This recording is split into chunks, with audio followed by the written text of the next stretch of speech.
Lorsqu'on prend la chefferie d'un village, on détruit pour construire la boulangerie, ça veut dire quoi? Vous vous rendez compte de ça? Parce que quelqu'un qui ne comprend pas la spiritualité ne voit pas le danger. Comment on peut venir dans un village où il y a une chefferie, il y avait un chef dedans? On achète le terrain où le chef est. Le chef vend le terrain. Non, le chef ne déménage même pas, il part à l'étranger. Il part à l'étranger. On détruit la chefferie et on construit une boulangerie où on vend les produits importés.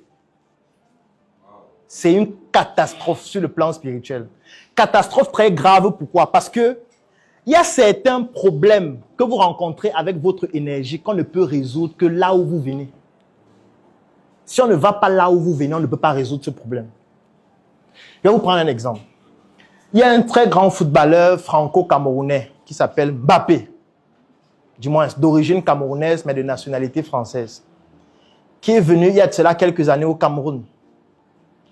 Vous savez où il est allé quand il est venu au Cameroun? Pourquoi?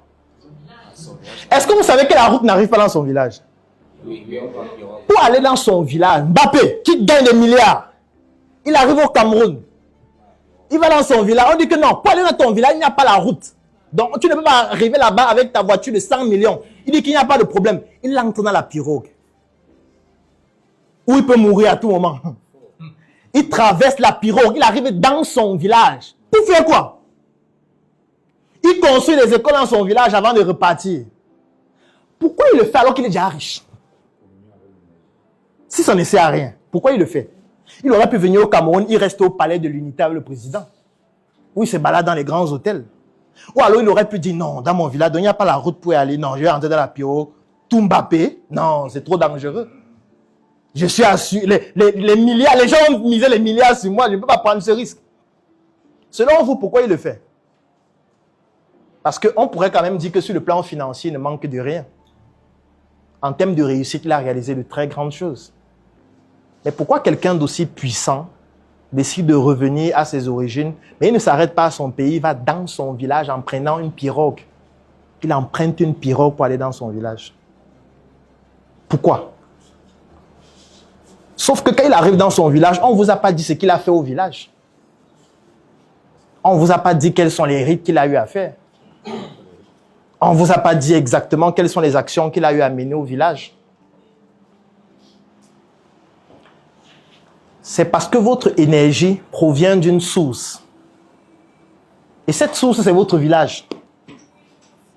Ce n'est pas pour rien que quand vous mourrez, on vous enterre d'où vous venez. Pourquoi est-ce que quelqu'un meurt aux États-Unis au lieu de brûler son corps là-bas et mettre dans un vase, comme beaucoup d'Américains font? Okay. La plupart des gens, puisque pour enterrer quelqu'un à l'étranger, ça coûte très cher. Et on paye par an. Si on doit t'enterrer au cimetière encore, c'est trop grave parce que c'est un budget. Puisqu'il faut payer par an, on loue le cimetière. Quand tu ne payes pas, on déterre, on enlève ton corps, on jette ou on brûle. Oh, c'est une location, c'est comme si c'est une maison à louer. Donc du coup, qu'est-ce que les gens font? Ils cotisent de l'argent. Parfois, ils vont à la tontine, ils s'endettent. Ils prennent l'argent pour que le corps revienne. On enterre au village. Pourquoi? Pourquoi vous allez voir quelqu'un qui quitte du Canada, il arrive au Cameroun, il prend le bus, il emprunte un axe où il y a des morts en milliers chaque mois. Mais il veut aller dans son village. Pour faire quoi? Pourquoi retourner aux sources? En fait, je vais donc vous expliquer parce que ça découle de ce que je suis en train de dire depuis le début. Votre énergie vient d'une source. Un peu comme un arbre qui vient des racines qui sont ancrées dans le sol. Quand vous plantez une graine, avant qu'elle ne commence à germer, les racines commencent d'abord à être ancrées profondément dans le sol. Et lorsqu'elles sont profondément ancrées, c'est comme ça qu'elles commencent à germer. Et plus elles grandissent et plus les racines s'ancrent dans le sol pour faire face au vent. Comme je dis souvent, plus on monte et plus le vent devient violent. Est-ce qu'il y a des personnes qui habitent à l'étage ici? Quand vous êtes dans un étage, il y a plus de vent. C'est la même chose avec la vie. Plus vous montez et plus le vent va souffler fort. Je mets dans le vent ici l'énergie d'autres personnes qui vont vous attaquer. Je mets dans le vent ici tout ce qui est contingence externe qui vont venir essayer de détruire l'arbre que vous êtes en train de bâtir. Et on ne pleure pas. Parce que parfois, face à ça, on a envie de pleurer. On a envie de dire pourquoi les gens ne m'aiment pas. Non, si tu ne veux pas que ça arrive, tu ne montes pas. Tu restes en bas. Voilà. Comme tu restes en bas, il n'y aura pas assez de vent. Donc, tu vas rester incognito et mourir dans l'anonymat. Si tu veux un peu faire de business, ça veut dire que tu veux bâtir un arbre. Et quand tu commences à bâtir, tout ce que tu vas essayer de bâtir, tu vas faire face au vent. C'est comme ça.